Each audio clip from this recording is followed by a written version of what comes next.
ప్రభుత్వం P4 కార్యక్రమాన్ని ఏలూరు జిల్లా దెందులూరు నియోజకవర్గంలో ప్రారంభించారు. P4 కార్యక్రమంలో ఎమ్మెల్యే చింతమనేని, టీడీపీ నేత కొమ్మినేని పట్టాభిరామ్ పాల్గొన్నారు. ఇక పోతునూరు గ్రామాన్ని సందర్శించడం, అభివృద్ధి చేయడంలో కొమ్మినేని ఫ్యామిలీ వారి పాత్ర ఎంతో ఉంటుందంటూ కొనియాడారు. ఈ గ్రామంలో అనేక సమస్యలు ఉన్నాయని, ఊరి మధ్యలో ఉన్న చెరువు కొన్ని రోజుల్లోనే బాగు చేస్తామని కూడా గ్రామ ప్రజలకు పట్టాభిరామ్ హామీ ఇచ్చారు.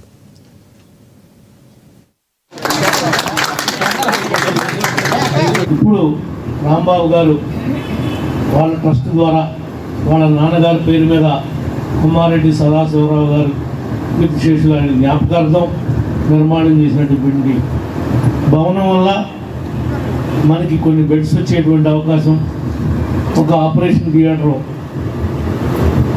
పోస్ట్ ఆపరేషన్ థియేటర్కి అటాచ్ చేయటం, దాని నుండి మళ్ళా మన ఓల్డ్ బిల్డింగ్ ఏదైతే ఉందో దానికి అనుసంధానం చేయడం జరిగింది.